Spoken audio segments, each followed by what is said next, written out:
started. You may recognize my exotic, beautiful model, Anne Scubis. We've already done her ritual with the beautifying, so we're gonna go ahead and get right to it. So the reason why I wanted to focus on this today is because when I'm working clinic floor, I see students have a really hard time approaching short hair when they're doing an Enlightener retouch. Our first go-to is that we want to, of course, section this off into 4 quadrants and put 1,000 clips in it, but that's not really possible with hair this short. So how I do Anne's hair is I basically let the subsectioning of the entire perimeter be what kind of holds the hair in place. So when I'm looking through her hair, I'm going to start in the area that's most resistant. You may have noticed that Anne is a little bit on the petite side, and so where the hard water hits her in the shower is typically right back here, so that's where she has the most hard water buildup. So we're going to place the Enlightener in this area first to kind of break through that so that it has a longer processing time than the areas that aren't as resistant. So what I'm going to do first is glove up. I'm going to do Anne's entire outline of her perimeter, and then I'm going to start in the back and move up towards her face.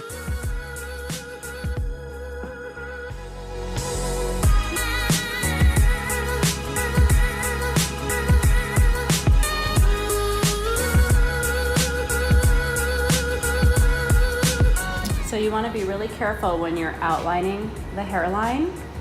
It's a fine balance between not getting it all over their face, but really being sure that you're getting good coverage. You can see Anne's hairline tends to turn a little bit on the yellow side, so we definitely want to be sure we get all of that out.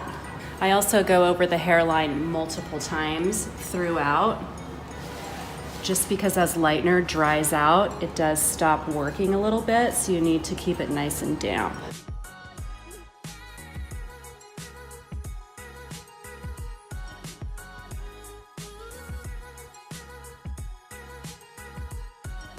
So trying as best you can to not overlap and cause any additional breakage to the hair, which can be hard because you just don't have a lot to work with. And then you want to work very clean, so keep your brush clean. Make sure you're not slopping this all over the skin also.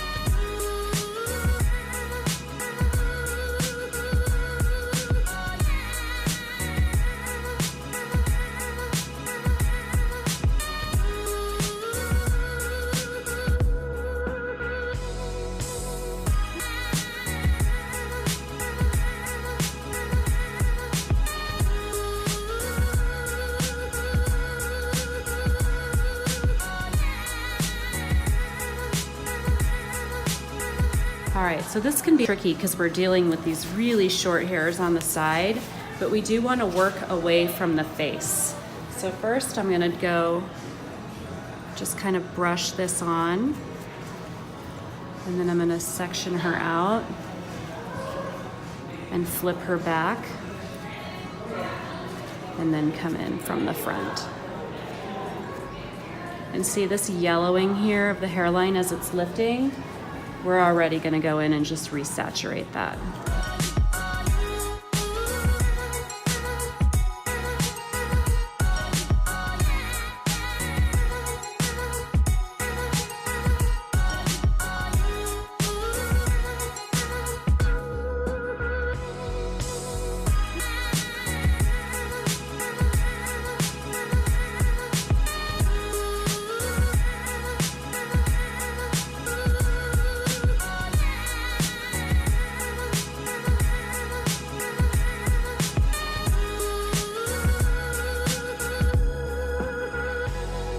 So it's very important that we shampoo Anne 3 times because we've really got to get all of this lightener out of her hair and off of her scalp. And then I'm gonna prep her with equalizing solution before I put the toner on her.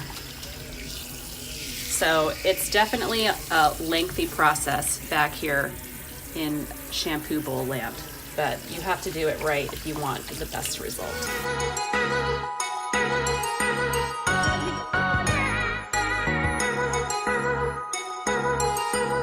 So the reason why I'm having Anne sit while I put this toner on her is because I really want to be able to see where the toner is going. So many times after I do a check on clinic floor and someone has toned at the bowl, if the guest is laying flat and all you're doing is rubbing this way, a lot of times what I see is this area does not get toned. So it's really important to be able to see where the toner is actually going so you can be sure that you didn't miss any spots.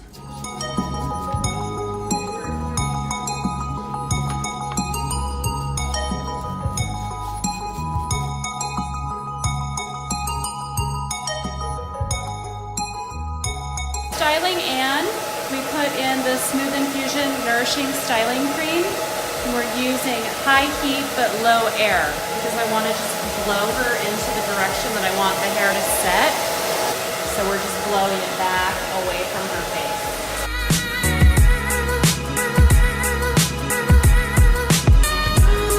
For Anne's finishing touch today, I chose the brow definer in light blonde.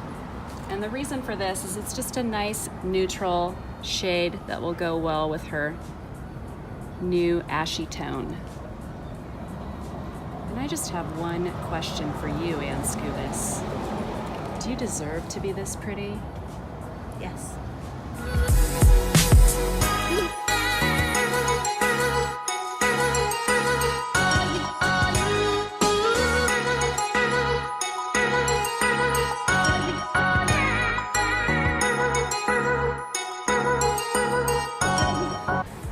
Take 4,000. Wait. 4,320. Ready? Can I go now?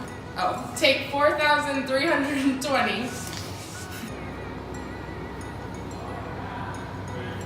Okay, team. And the award for Best Actress in an Inspire Greatness YouTube tutorial video goes to Jacquie Rinder.